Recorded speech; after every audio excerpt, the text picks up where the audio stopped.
La puntualidad, batallamos de una manera u otra, la mayoría estamos ahí en la lucha. Un día que llegamos a la oración, que todos estamos en el otro edificio, yo y hermano Rafa llegamos juntos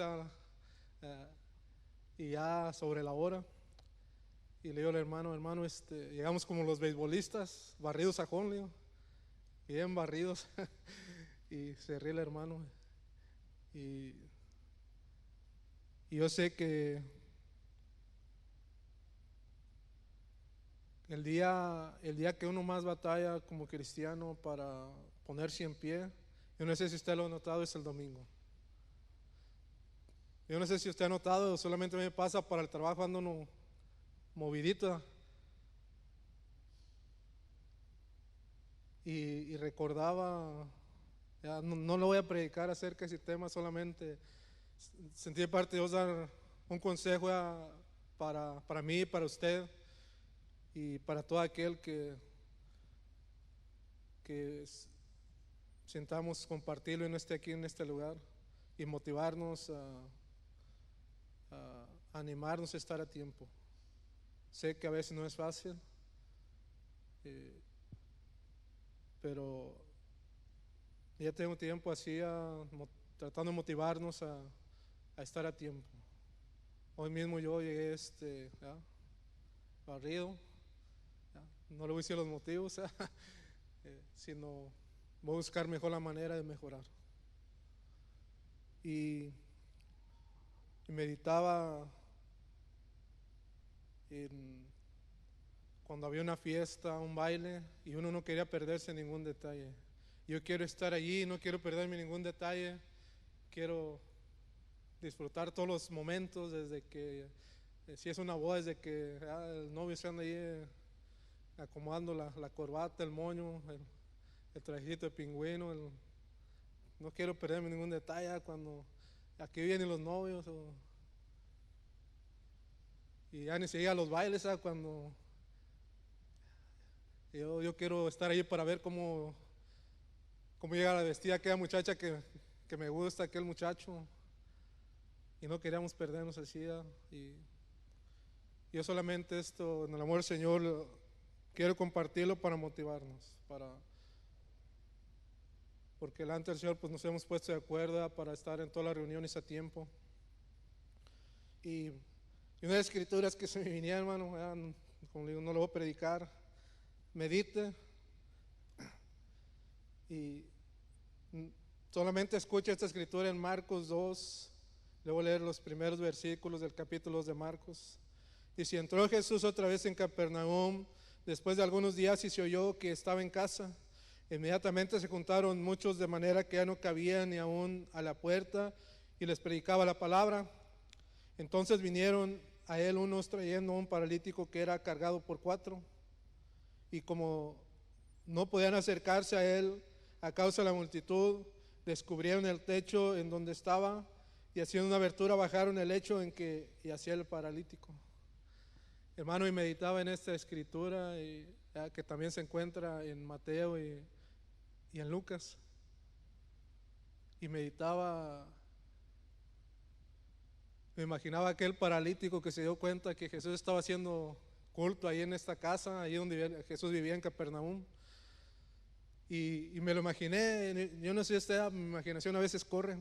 Yo me lo imaginé con una desesperación, a querer irse arrastrando, no sé. Y cuando aquellos 4 lo miraron con aquel deseo de ir al culto, hermano, que a donde estaba Jesús predicando, Lucas dice que había principales, sacerdotes, ahí había fariseos, había maestros de la ley ahí. Y me lo imaginé desesperado, hermano. Y se me venía ese corito que dice: el culto de hoy va a ser maravilloso, porque Jesús va a derramar de su poder. Derrama, Señor, derrama, Señor, derrama sobre nosotros tu poder. Hermano, y me imaginé ese paralítico con una desesperación por asistir al culto, pues por estar ahí recibiendo a Jesús. Y es el consejo, hermano, que yo sentía. Yo lo tomé primero, porque Yo ya traía una desesperación desde temprano de estar aquí. Ya ahorita que trabajo los miércoles, traigo esa desesperación de estar aquí, pero no puedo. Y estoy esperando el tiempo del Señor. Motivémonos para estar aquí a tiempo. Que no se vuelva una carga, que no se vuelva una presión, sino como aquel novio que ya está desesperado por ir a ver a la novia. Ya está desesperado por ir a ver sus ojos, está desesperado por ir a oír su voz. Así, hermano. Que ese amor de Dios nos motive a estar a tiempo y hacer lo que debemos y queremos hacer para el Señor. Solamente sentía compartir esto. Yo sé que a varios no necesitamos, ¿ya? Porque todo está dentro del corazón. Cuando uno quiere, no importa la condición física, ¿ya? Aquella mujer tenía 18 años con una joroba y no se perdía ningún culto, hermano, ahí estaba. El impedimento más grande está dentro del corazón. Pero también el deseo, la necesidad más grande surge ahí dentro, ahí donde uno ya anda desesperado por ese encuentro con Dios. Sabemos que Dios uno lo puede encontrar en cualquier lugar, pero qué hermoso es reunirse todos los hermanos juntos en armonía y sentir esa unción que desciende, baja. Qué hermoso. Así vamos a dar comienzo a la lección número 3. El título es Los ministros del culto levítico. El texto áureo para memorizar, ¿alguien se lo memorizó, hermanos? Adelante, hermano.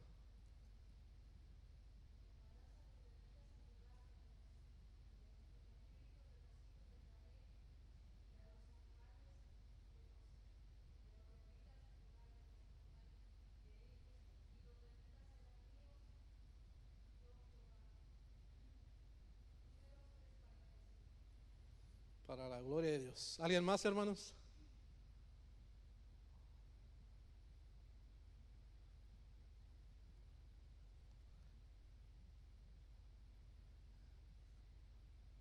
¿Qué motivará a nuestra pastora, hermano, para memorizar los versículos? Algo la debe motivar, ¿verdad? Creemos que es el amor al Señor. Verdad práctica, dice, el llamamiento divino exige de cada uno de nosotros amor, excelencia y dedicación integral al Señor de la cosecha. Lectura bíblica en clase, se lee de la siguiente manera, honrando al Padre, al Hijo y al Espíritu Santo. Levítico 8, 1 al 13.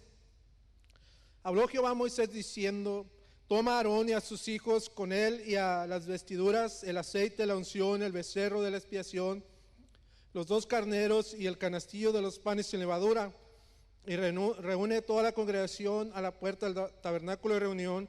Hizo pues Moisés como Jehová le mandó, y se reunió la congregación a la puerta del tabernáculo de reunión.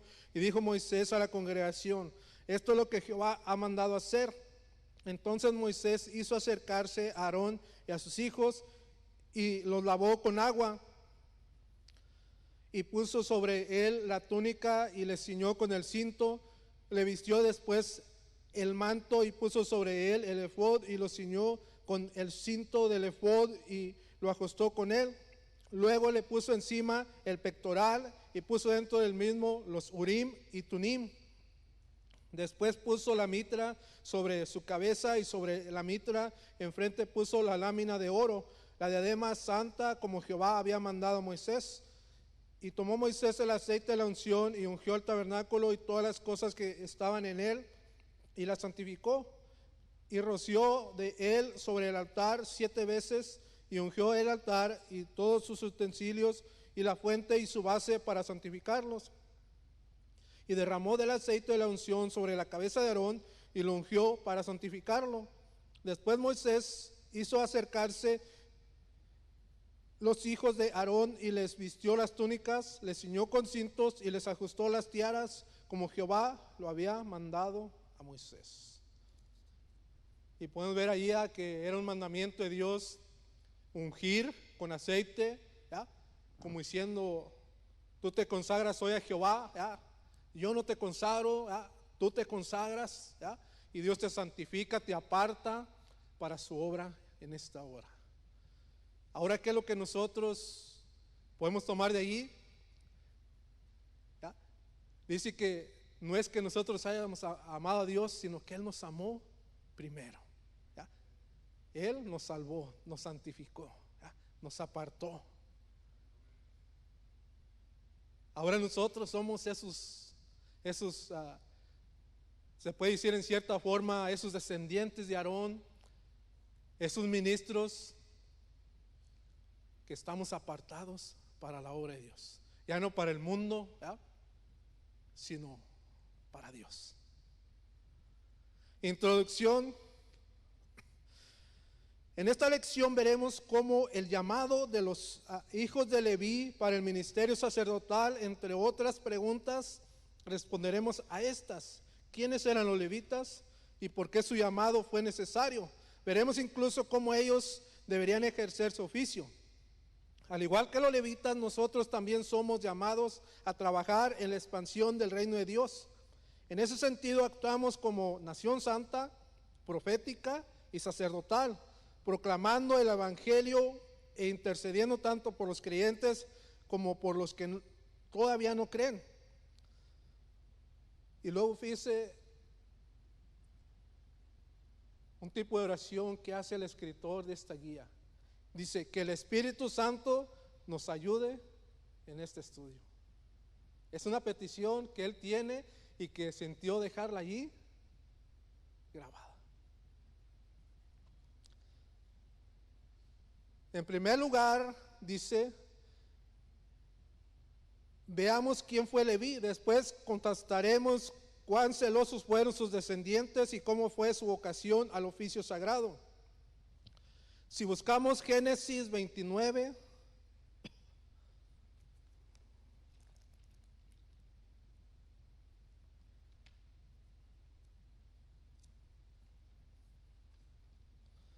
Génesis 29, versículo 34.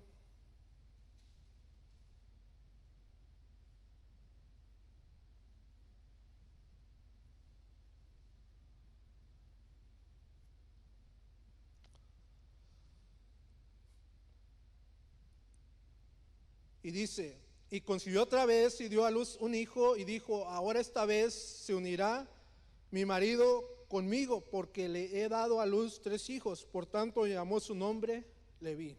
¿Ya? Está hablando de Lea, mujer de Jacob. Y dijo, lo llamaré Leví.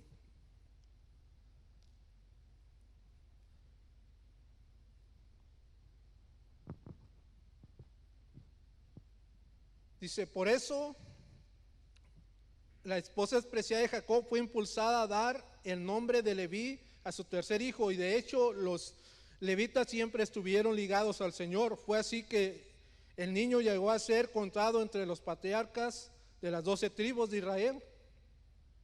Leví. Ahora quiero que vayamos ahí mismo en Génesis 34.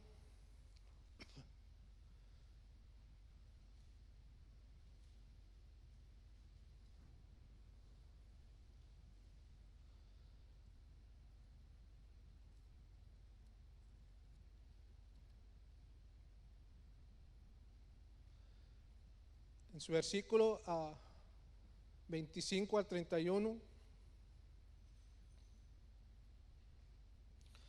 Vendía la mañana y aquí que era Lea, y Jacob dijo a Labán, ¿qué es esto que me has hecho? ¿No te he servido por Raquel? ¿Por qué pues me has engañado? Y Labán respondió, no se hace así en nuestro lugar que se dé la menor antes que la mayor. Cumple la semana esta y se te dará también la otra por servicio que has conmigo otros 7 años. E hizo Jacob así, cumplió la semana de aquella, y él le dio a Raquel su hija por mujer, y le dio Labán a Raquel su hija, su sierva Bilha por criada. Él sirvió también a Raquel y la amó también más que a Lea, y sirvió a Labán a otros 7 años. Podemos ver aquí cómo empieza Jacob a su vida, se puede decir matrimonial, donde viene su esposa, sus esposas más bien, y donde salió este Leví.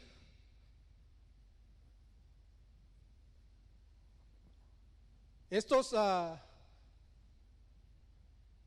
versículos, se puede decir en pocas palabras, son la base de lo que nosotros estaremos tratando en esta mañana. Si de ahí nos pasamos a Éxodo, capítulo 32.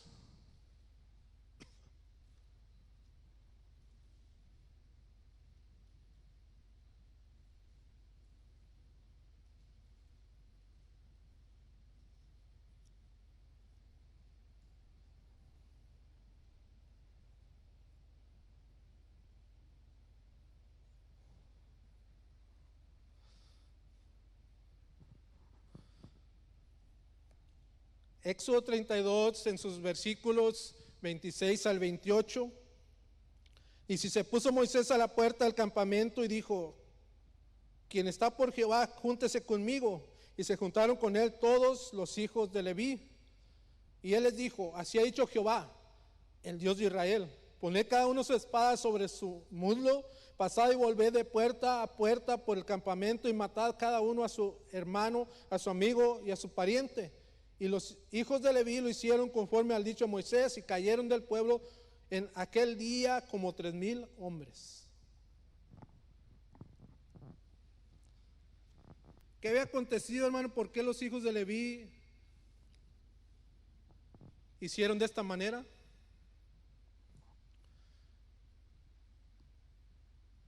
Fue el momento en que ellos salieron de Egipto.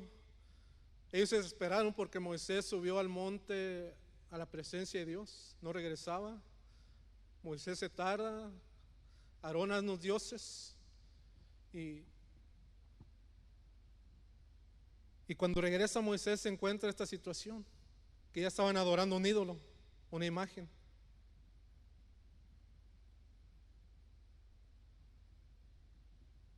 Y como Dios dice, Dios usa a Moisés, y Moisés dice: así dice Dios, quitad el pecado. Y para poder quitar el pecado, ¿qué tenían que hacer? A más de alguno le haber tocado matar a su hermano en sangre. No sé, tal vez a su mamá, a su papá.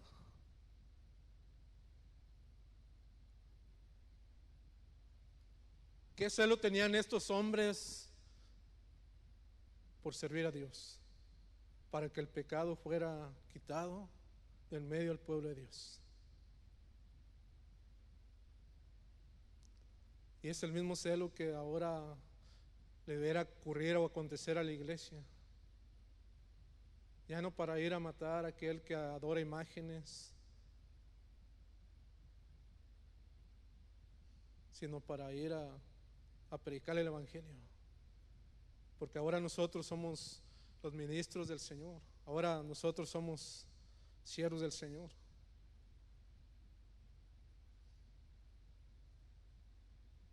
Ellos tenían un celo grande por el Señor.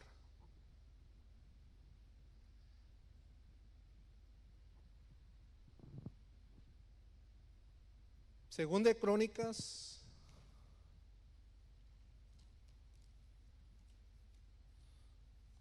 26:17.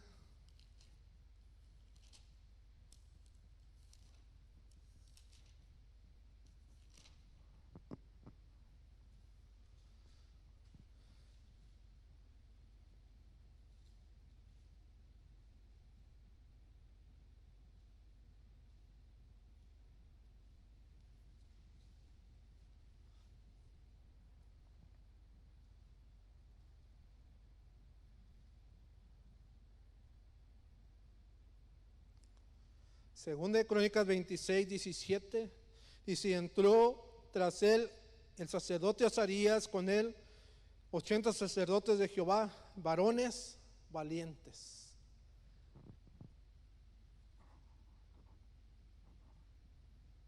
¿Se imagina cómo eran los descendientes de Aarón, los levitas? Eran varones valientes. Eran varones que estaban bien firmes, bien seguros a quien le habían creído, hermano.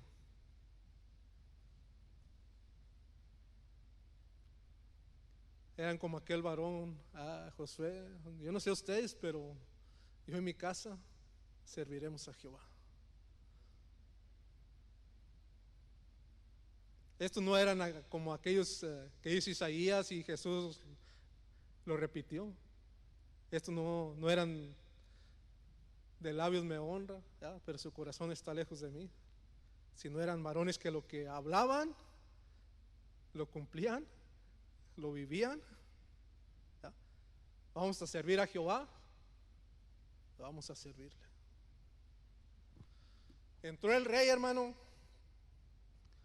Entró el rey Uzías en el capítulo, ahí mismo en el capítulo 26, versículo 18 dice: y se pusieron contra el rey Uzías y le dijeron: no te corresponde a ti, oh Uzías, el quemar incienso a Jehová, sino a los sacerdotes, hijos de Aarón, que son consagrados para quemarlo. Sal del santuario porque has prevaricado y no te será para gloria delante de Jehová. Eran descendientes de Aarón. Se pusieron enfrente y dijeron: sobre nuestra cabeza pasas aquí. Hermano, así nosotros nos debiéramos de poner frente a cuando el pecado quiere entrar, hermano. Aquí no entras. ¿Cómo puede entrar el pecado, hermano? El pecado puede entrar de muchas maneras. Alguien se puede parar aquí y enseñar algo que no es verdad. Se puede subir aquí y sin palabras enseñar, hermano.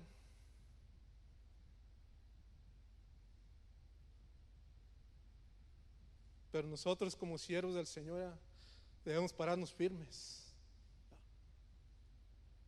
Firmes para que el pecado no entre, hermano. Porque el pecado está entrando en muchos altares. A veces ya el siervo, la sierva ya no se quieren sujetar al Señor, hermano. Ya no se quieren parar firmes y detener el pecado. El pecado se está introduciendo en muchos altares. Porque los levitas, hermano, ya no tienen esa firmeza. Ya los levitas de estos tiempos, ya hay muchos que ya no se paran firmes en la brecha, hermano. Ya se ceden al pecado, cedieron al pecado, hermano. El pecado se ha introducido. Pero estos 80 se pararon, hermano. Imagínense ahí el sacerdote Azarías, hermano, al frente, preguntándole a los 8: ¿quién está conmigo? Y yo hasta me los imagino que los 80 levantaron las 2 manos. Aquí estamos. Firmes, hermano.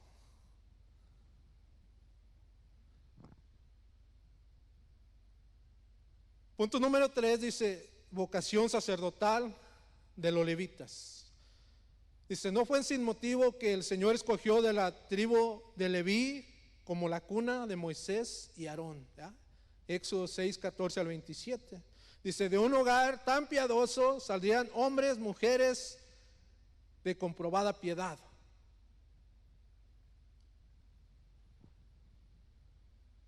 Si me acompaña Malaquías capítulo 2. Dijo alguien: ¿dónde está Malaquías? Es el último libro del Antiguo Testamento. Malaquías capítulo 2, versículo 4 y 5.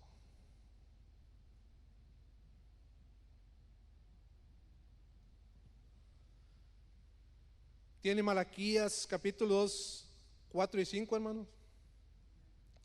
Que dice: y sabréis que yo os envié este mandamiento para que fuese mi pacto con Leví, ha dicho Jehová de los ejércitos. Mi pacto con él fue de vida y de paz, las cuales cosas yo le di para que me temiera, y tuvo temor de mí, y delante de mi nombre estuvo humillado. ¿Qué es lo que podemos ver allí, hermano? Que el Señor tenía una alianza con Leví y con sus descendientes, ¿ya? Tenía un pacto. ¿Y qué sucedió, hermano? Que estos hombres tenían un carácter distinto a los de las demás tribus. Eran hombres que cuando decían algo, hermano, era porque se iban a parar firmes, sin flaquear, sin fluctuar, sin echarse para atrás. Eran personas, hermano, que estaban de ahí casi consagradas a Dios, que cuando ellos decían vamos a servir al altar de Dios, hermano, ellos no servían al mundo ni las cosas del mundo, porque ellos recibieron esa consagración, esa dedicación. ¿Cómo se dedicaron a Dios? Que cuando ellos decían vamos a humillarnos a buscar a Dios, ellos eran personas, hermano, que Dios mismo da testimonio de ellos, como diciendo, por eso hice el pacto con ellos, porque ellos tienen un corazón conforme a mi corazón.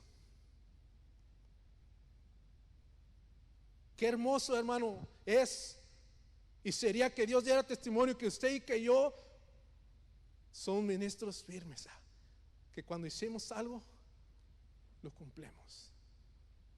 Qué hermoso sería eso, que Dios mismo testificara, que nosotros no tuviéramos que andar diciendo al hermano, al vecino, al compañero de trabajo, hey, soy ministro de Jehová. Que ellos, hermano, con el simple hecho de verte hablar, de verte hacer las cosas, ellos dijeran, ¿verdad que tú eres cristiano? ¿Verdad que tú eres de esos aleluyas, de esos bien locos, de esos que dicen amar a Jesús? Sí, ¿por qué? Es que tu manera de hablar, tu manera de ser,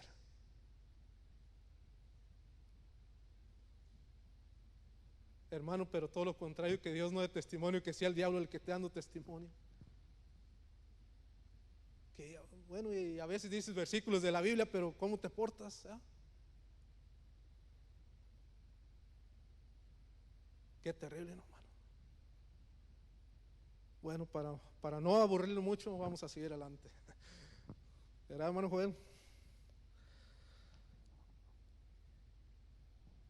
Números 3:45.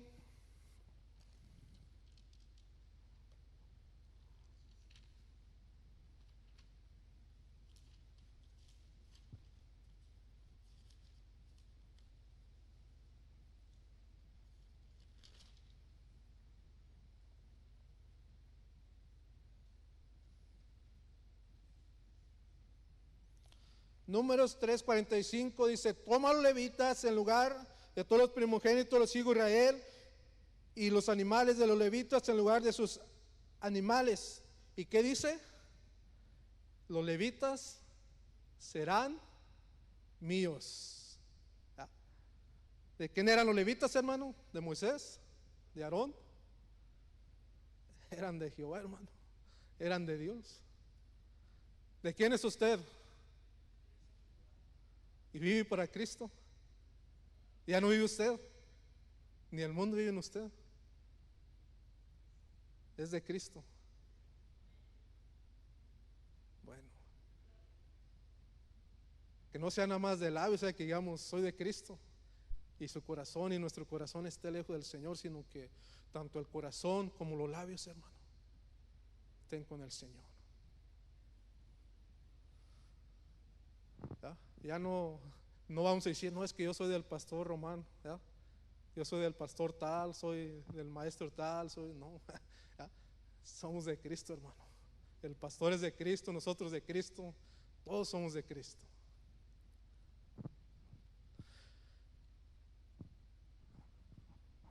Números 3:12.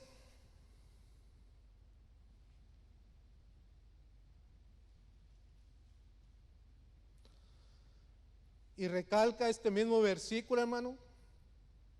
Dios miró algo especial en ellos. Dice, he aquí, yo he tomado a los levitas de entre los hijos de Israel en lugar de todos los primogénitos, los primeros nacidos entre los hijos de Israel serán pues míos los levitas. Qué hermoso, hermano. ¿Cómo se sentirían privilegiados aquellos levitas en aquellos tiempos al mirar que Dios había visto algo en ellos para que ellos fueran sus ministros? ¿A poco no se siente privilegiado usted de que Dios lo haya escogido? Yo a veces me he puesto a meditar, hermano. Mi hermano más chiquillo, él tiene una inteligencia para hacer cosas. Yo me quedo sorprendido. Pero ahora en el Señor me doy cuenta que no es la inteligencia, hermano, que tenga la persona para crear o hacer cosas, ¿eh? Es la inteligencia que la persona tenga para abrir cuando el Señor está tocando la puerta. Esa es la que cuenta, hermano, ¿eh? Porque la inteligencia del mundo allá de inventar una computadora, un satélite, eso un día se va a acabar. Oh, hermano, pero el que es inteligente y busca a Dios, ¿ya? Dice que esa palabra va a permanecer para siempre ahí en el corazón de esa persona, ¿ya? Porque Jesús dijo: mis palabras son vida eterna. Qué hermoso, hermano. ¿A poco no siente ese privilegio de que el Señor lo haya escogido? Efesios 4, en su versículo 8 al 12.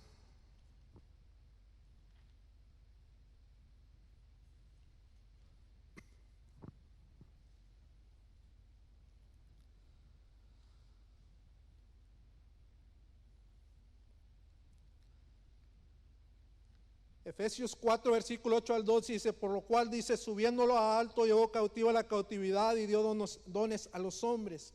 Y eso de que subió, ¿qué es? Sino que también había descendido primero a las partes más bajas de la tierra. El que descendió es el mismo que también subió por encima de todos los cielos para llenarlo todo. Y él mismo constituyó a unos apóstoles, a otros profetas, a otros evangelistas, a otros pastores y maestros. ¿Y cuál era el propósito? Dice: a fin de perfeccionar a los santos para la obra del ministerio, para la edificación del cuerpo de Cristo. ¿Cuál es el cuerpo de Cristo, hermano? La iglesia. En pocas palabras, los levitas fueron dados como ministros para la obra del Señor en el Antiguo Testamento. Pero ahora, desde que Cristo vino y estableció su iglesia, todos los que han recibido un don, una capacidad, un ministerio, han sido dados para la iglesia, para que la iglesia sea edificada.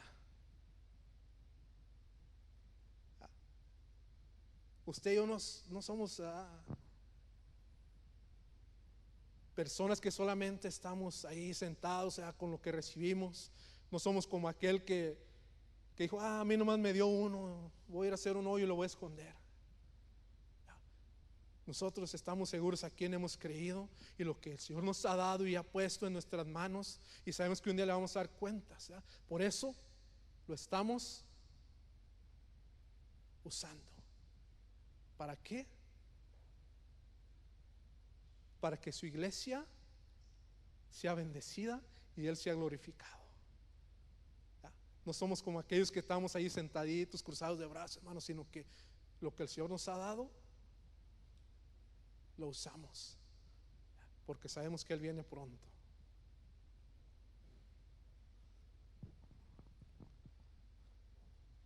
Sigue diciendo en la guía, dice número 2, dice: el sumo sacerdote de Israel tenía que ser obligatoriamente descendiente de Aarón, ungido, vitalicio y siervo de Dios. Dice: descendiente de Aarón, el sumo sacerdote era el principal representante del culto divino del Antiguo Testamento. Éxodo 28:1. Por esta razón el Señor exigía que él proveniera de una tribu específica, la de Leví, y de una familia aún más específica, la casa de Aarón. Éxodo 6:16 al 23. Así doblemente separado, estaba en condiciones de presentarse como la mayor autoridad espiritual de la nación. Fíjese, hermano, en el Salmo 133, algunos se lo saben de memoria.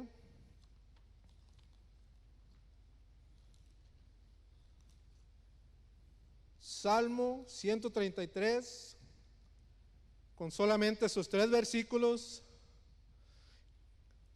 Fíjese, hermano, que dice el Salmo 133 en sus 3 versículos, dice: mirar cuán bueno y cuán delicioso es habitar los hermanos juntos en armonía. Y fíjese cómo da el ejemplo o representa, dice, es como el buen óleo sobre la cabeza, el cual desciende sobre la barba de Aarón, y baja hasta el borde de sus vestiduras, como el rocío de Hermón, que desciende sobre los montes de Sión, porque allí envía Jehová bendición y vida eterna. ¿Ya? Otro motivo más por el cual reunirse a escuchar la palabra de Dios. ¿Ya? ¿Por qué? Porque desciende la bendición, baja, y todos somos bendecidos.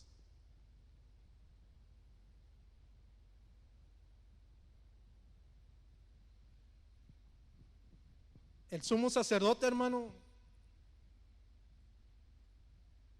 como era apartado, era consagrado para Dios, él que tenía que estar en continuo buscando a Dios, la presencia de Dios, guardándose para Dios, viviendo para Dios. ¿Por qué? Porque él debía ser un ejemplo, y era como un tipo símbolo donde la bendición de Dios descendía y bajaba. Y todo el pueblo lo reconocía como el que era el que se acercaba a ministrar delante de la presencia de Dios, como era el que Dios usaba para bendecir al pueblo, para que el pueblo recibiera esa bendición. Así es que el sumo sacerdote debía estar, hermano, en continua comunión con Dios.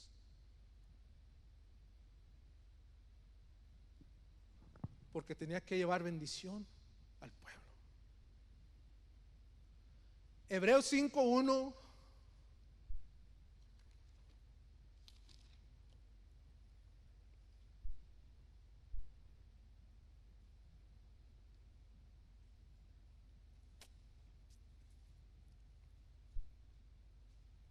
Hebreos 5:1 dice: porque todos somos sacerdotes tomado entre los hombres, es constituido a favor de los hombres en lo que Dios se refiere. ¿Para qué? Para que presente ofrendas y sacrificios por los pecados. Este era uno de los más grandes oficios que tenía el sumo sacerdote en el Antiguo Testamento, hermanos.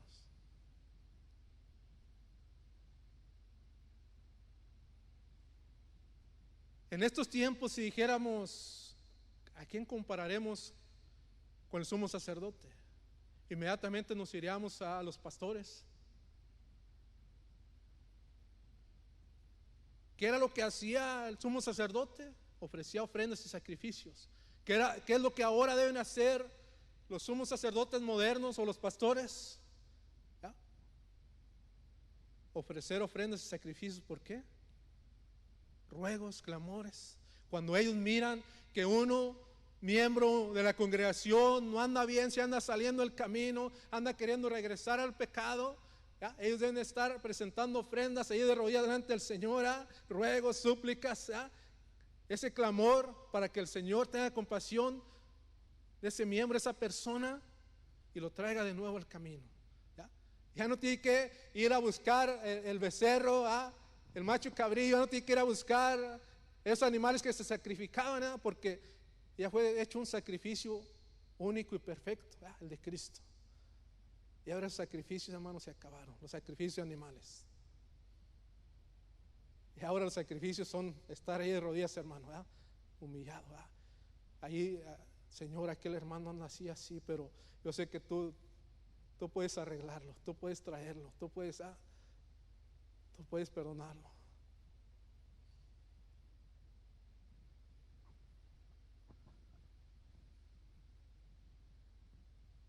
Y estos sacerdotes, hermano, tenían una responsabilidad de interceder, hermano,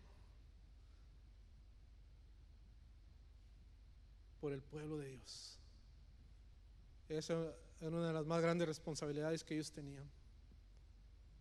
No se ha acabado, hermano, esa responsabilidad de los siervos de Dios de interceder. Esa no se ha acabado. Lo que se acabó fueron los sacrificios. Pero aún está eso. ¿Ya? El que ha entendido no necesita ser pastor, no necesita ser maestro. Él o ella interceden por el pueblo de Dios. Número 2 dice: ungido para el oficio del Señor. Éxodo 29.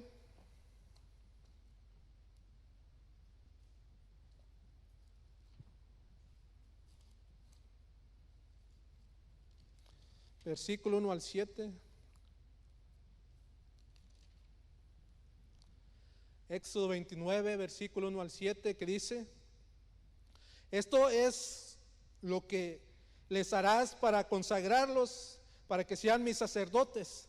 Toma un becerro de la vacada y 2 carneros sin defecto, 2, y panes sin levadura y tortas sin levadura amasadas con aceite, y hojaldres sin levadura untadas con aceite. Las harás de flor de harina de trigo, las pondrás en un canastillo, y en el canastillo les ofrecerás con el becerro y los 2 carneros. Y llevarás a Aarón y a sus hijos a la puerta del tabernáculo de reunión, y lo lavarás con agua, y tomarás las vestiduras, y vestirás a Aarón la túnica, el manto del el efod y el pectoral, y le ceñirás con el cinto de efod, y pondrás la mitra sobre su cabeza, y sobre la mitra pondrás la diadema santa. Luego tomarás la cabeza y le ungirás. Luego tomarás el aceite de la unción y lo derramarás sobre su cabeza y lo ungirás. Este era el ritual que se hizo y se hacía con los sacerdotes para que con este ritual consagrarlos a Dios, apartarlos para ser siervos de Dios. Ahora sabemos, hermano, que el aceite muchas veces la Biblia hace referencia a la presencia de Dios, al Espíritu Santo. Hace muchas referencias. Ahora nosotros, hermano, como ministros de Dios, sabemos que hemos sido sellados con el Espíritu Santo. Hemos sido apartados. Muchas veces el diablo, yo he escuchado testimonios de personas, o de repente le pasa a uno mismo, que alguien le dice: ¿usted para qué fue llamado por Dios? No hace nada, no. Pero Pablo escribe, dice que a cada uno de nosotros se nos dio un don. A cada uno Dios le dio algo para que su iglesia sea edificada con lo que él o ella recibió. Así es que no se deje engañar por el enemigo de que usted no ha recibido nada de parte de Dios. Usted tiene algo, ¿verdad? No espere hacer lo que otro hace, ni anhele hacer lo que otro hace. Dios lo escogió para algo especial. Los levitas sabían eso, Moisés sabía eso,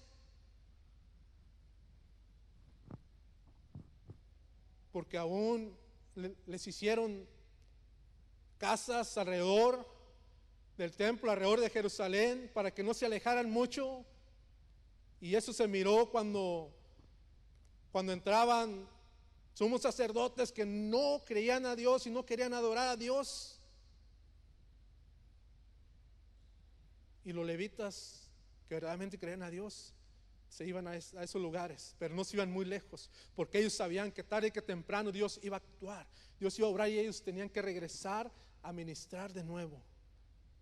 Ellos estaban seguros de que Dios los había escogido, que Dios les había dado ese ministerio. Usted y yo también debemos estar seguros de lo que Dios nos ha dado, de lo que hemos recibido de parte de Dios. Tal vez usted dirá: a mí no me ha dado nada Dios. Déjeme decirle que sí le ha dado algo. Yo he conocido personas, hermano, que yo nunca los he visto ministrar, nunca los he visto hablarle a alguien de Cristo, hermano, pero he escuchado que alguien ha dado testimonio de él o de ella, que están 1 hora, 2 horas de rodillas al día intercediendo. ¿Tú quieres que Dios le dé algo más? Interceder no es cualquier cosa, hermano. Era lo que hacían los sumos sacerdotes en el Antiguo Testamento. Ellos estaban entre Dios y el pueblo, estaban de intercesores. Entonces sí le ha dado Dios algo, ¿verdad? Una rodilla y un corazón para que se postre y interceda ahí por los que predican, por los que cantan, ¿verdad? Por los que enseñan, por los que barren, ¿verdad? Por el perdido, por el enfermo. No, entonces sí le ha dado Dios algo, ¿verdad? No se deje engañar por el diablo. Entonces esto era cómo los ungían, ¿verdad? A ellos. Este era el ritual. Ahora sabemos que el ritual ahora es espiritual, hermano. Ahora entra la palabra, hace efecto, la persona se arrepiente, ¿ya? Y la palabra va orando y la persona se va convirtiendo, va dejando lo malo, y de repente viene el bautismo del Espíritu Santo y lo unge. Y él dice: te aparté desde el vientre. Y se acuerda luego de Jeremías. Qué hermoso, hermano, que el Señor nos haya apartado. ¿A poco no le da gracias a Dios por eso, hermano? ¿Cuántos andamos aquí perdidos allá en los vicios, hermano? Robando, otros matando. ¿Cómo nos trae allá el diablo, hermano, allá entre la basura? Hermano, ¿cómo no hemos de estar agradecidos con Él? ¿Cómo no le hemos de servir, hermano? ¿Cómo no nos hemos de entregar voluntariamente? Si Él, hermano, siendo Dios, dejó todo, se entregó. Y aparte de eso dice: yo me voy a sentarme a la diestra de mi Padre, pero no lo voy a dejar solos, dice. Les voy a enviar al Consolador, hermano. Y cuando el Consolador viene, hermano, hermano, y entra, y todas nuestras emociones se empiezan a alterar, hermano, y queremos predicarle a todo el mundo, que todo el mundo sienta lo que nosotros sentimos, hermano, que sentimos que hasta ni vamos pisando el suelo, y queremos que toda la gente sienta ese deseo, ese celo por Dios. Quiere decir que entonces no es cualquier cosa usted, hermano. Alabado sea Dios. ¿Se imagina? Antes le rociaban un cuarto de aceite, hermano, para ungirlos, pero ahora la presencia de Dios es la que lo unge. La presencia es lo que lo capacita. ¿Se imagina qué hermoso, hermano? ¿Cómo no nos hemos de ofrecer voluntariamente? Número 3 dice: vitalicio en el cargo.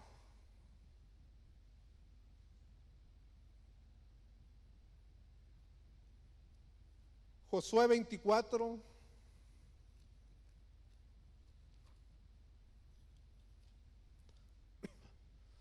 versículo 33.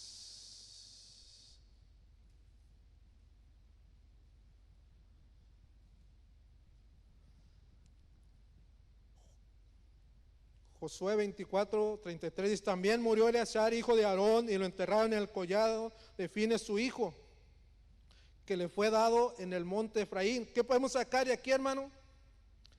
Eleazar era hijo de Aarón. En ese tiempo todavía el sacerdocio se iba delegando a los hijos, ¿ya? Aarón a su hijo, Eleazar a su hijo, Fines a su hijo, y así. Era algo que iba a ser heredado a sus descendientes. Como Aarón se le dio a su hijo, y luego su otro hijo a su hijo, y así. Era algo que se heredaba. Y eso también lo podríamos leer si quisiéramos en Jueces 20 y 28. Ya no vamos a ir por causa del tiempo. Sin embargo, ahora podemos ver, si me acompaña, Lucas 3, versículo 2.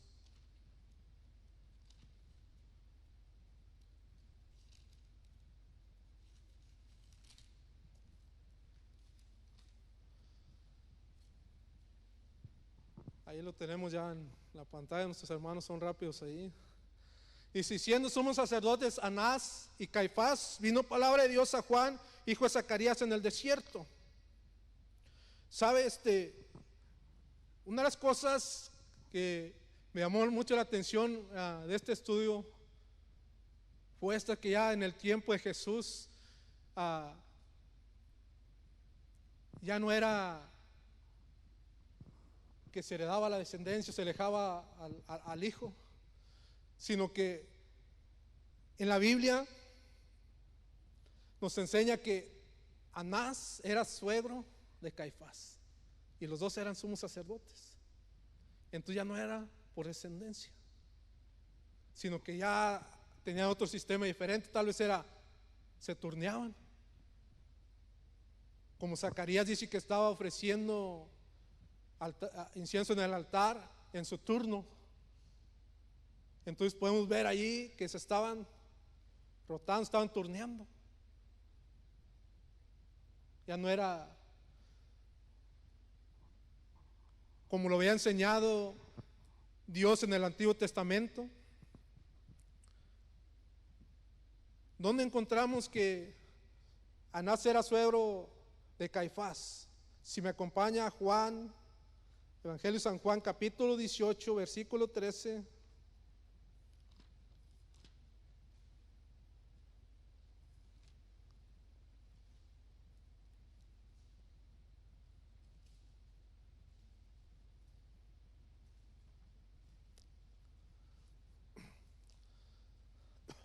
Dice, y le llevaron primeramente a Anás, porque era suegro de Caifás, que era sumo sacerdote aquel año.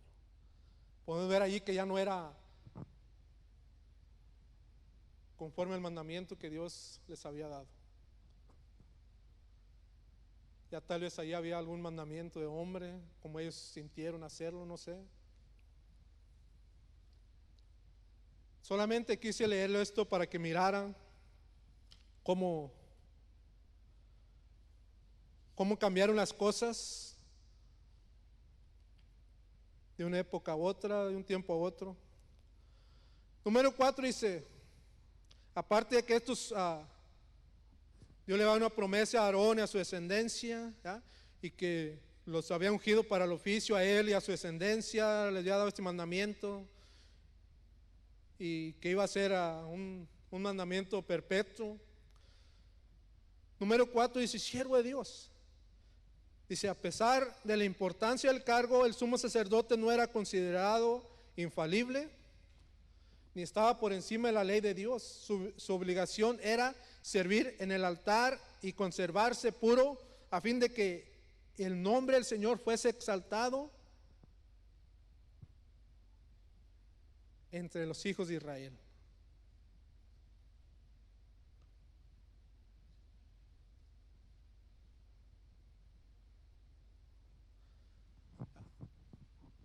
Y eso lo podemos encontrar en Éxodo 28:43. Si nos lo pone hermano Joel por ahí, por favor.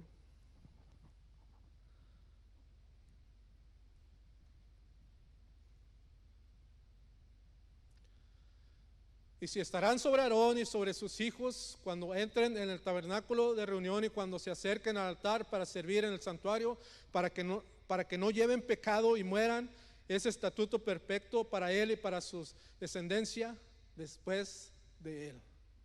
¿Ya? ¿Qué era lo que Dios no quería que ellos llevaran al altar de Dios? El pecado. Si sabe que hay pecados visibles y hay pecados que no son visibles. Y sabe que hay pecados que solamente la persona y Dios saben. Pero hay pecados que son visibles, ¿ya? ¿Y qué era lo que Dios no quería que llevaran al altar? El pecado. ¿Por qué? Porque el altar de Dios no era cualquier cosa, hermano. En el mundo la gente puede vivir como quiere y puede hacer lo que quiere. Pero en el altar de Dios no, hermano, porque hay consecuencias graves. Tanto en el Antiguo Testamento como en el Nuevo Testamento. Tal vez ahora no miremos personas muriendo en el altar de Dios como en el Antiguo Testamento, cuando los sacerdotes, los sumos sacerdotes entraban contaminados del pecado, hermano. 2 hijos de Aarón murieron por entrar en pecado y querer ministrar delante de Dios en pecado, murieron. Me parece que fue un tío de ellos el que tuvo que entrar a sacarlos en compañía de algunos otros. Y por eso vino este mandamiento, que cuidaran de no entrar con fuego extraño delante de la presencia de Dios. Aquellos que quisieron entrar, la Biblia lo que escribe es que que tomaron alcohol, se imagina un borrachito queriendo ministrar a otro para que se arrepienta. Pues, ¿quién le va a creer, hermano? Se van a burlar de él.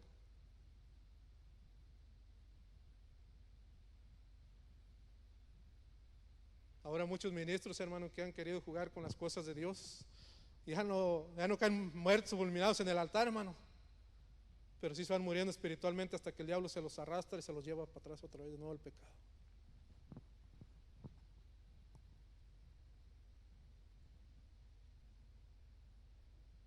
Por eso nosotros debemos cuidarnos, hermano, cuando ministremos delante de Dios. Es el mandamiento, no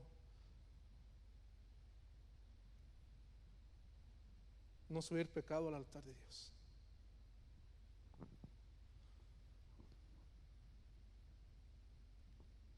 Zacarías 3, 1 al 7.